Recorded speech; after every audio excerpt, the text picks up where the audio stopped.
Hello साथियों, नमस्कार। स्वागत है आप सभी का फिर से हमारे यूट्यूब चैनल पर। साथियों, एक तरफ तो रेलवे परीक्षा की तैयारी करने वाले छात्र जो न्याय मांग रहे हैं और दूसरी तरफ रेलवे उनके साथ फिर से अन्याय कर रही है। जी हाँ, जैसा कि रेलवे विभाग ने आज अभी कुछ समय पहले एक नोटिस डाला है, जिसे मैं आपको बिल्कुल एक एक करके क्लियर बताऊंगा कि इन्होंने एनटीपीसी नहीं, ग्रुप डी में भी आज तक जो काम नहीं हुआ वो कर दिया है। पहली बार रेलवे ग्रुप डी भर्ती परीक्षा जो है वो 2 चरणों में आयोजित होगी। सीबीटी 1 के बाद सीबीटी 2 होगा, उसके बाद आपका फिजिकल इफिशियंसी टेस्ट होगा और फिर आपका डीवी होगा। आज तक रेलवे विभाग में 2 पेपर नहीं हुए ग्रुप डी के पोस्ट पर, लेकिन आज इन्होंने जो नोटिस डाला है वो कुछ और ही कह रहा है यहाँ पर।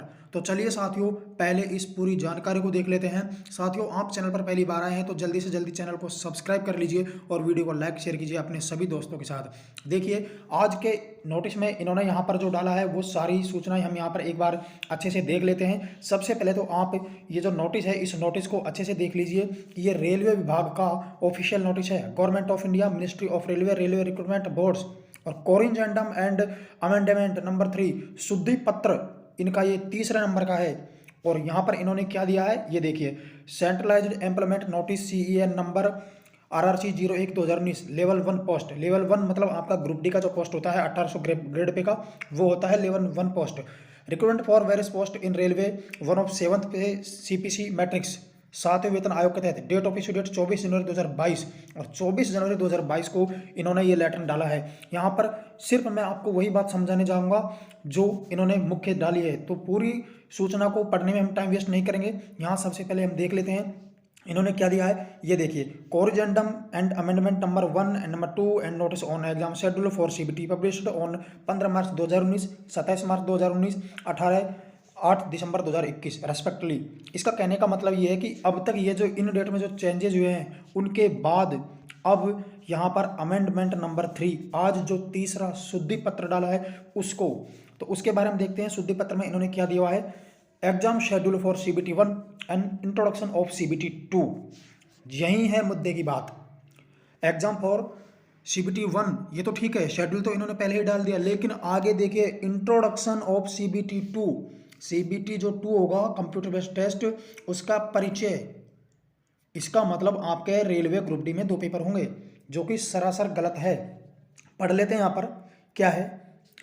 In view of the large number of applications received, Railway have decided to conduct 2-stage computer-based test CBTs in terms of Para 3 of the important instruction examination process, Para 1.9 of General Instruction and Para 14.1 of Recruitment process of CEN. Details of the 2-stage computer-based test are as under। कहने का मतलब यह है कि बहुत ज़्यादा संख्या में इनको आवेदन पत्र प्राप्त हुए हैं, इसलिए रेलवे विभाग ने निश्चित किया है कि आपका 2 स्टेज 2 चरणों में CBT जो है वो लिया जाएगा।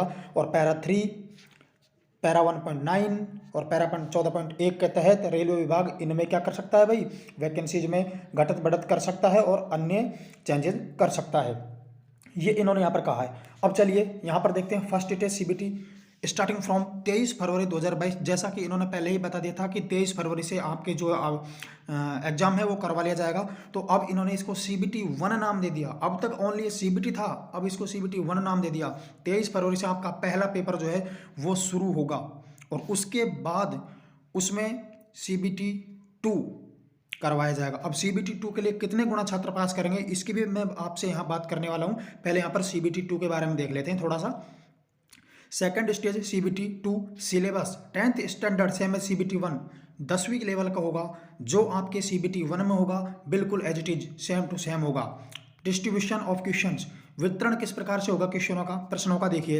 एग्जाम ड्यूरेशन इन 90 मिनट, ठीक है। मिनट कितनी होगी 90, यानी कि 1.5 घंटे का समय।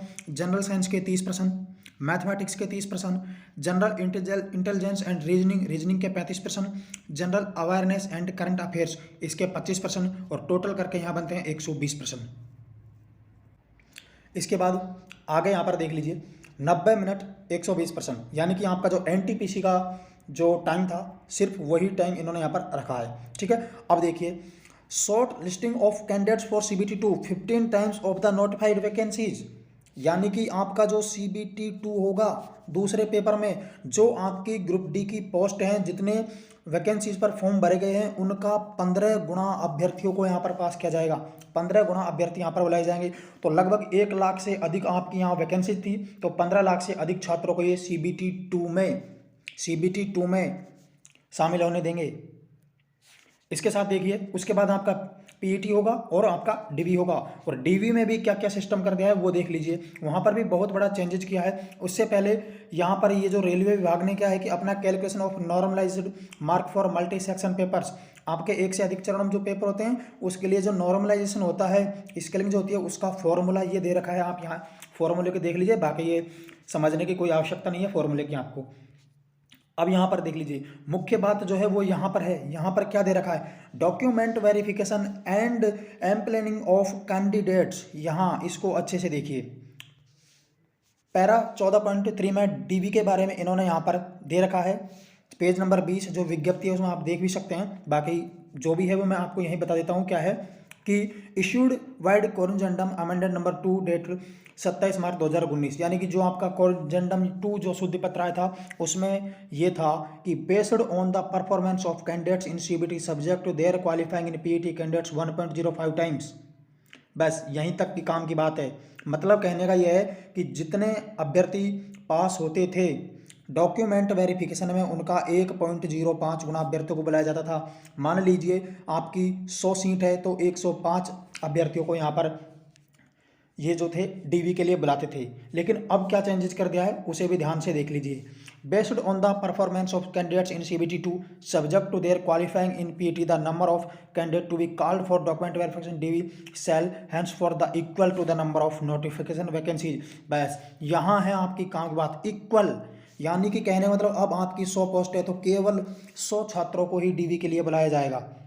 तो बहुत बड़े चेंजेस कर दिए हैं। इस चेंजेस से तो चलो इतना खास फर्क नहीं पड़ने वाला है, लेकिन जो इन्होंने किया है पेपर दूसरा, वो बहुत बड़ा यहाँ बदलाव किया है। तो साथियों, आज के वीडियो में यही जानकारी आपको देनी थी। आपके इस पर क्या विचार है कमेंट बॉक्स में जरूर कमेंट करना, वीडियो को लाइक और शेयर जरूर करना।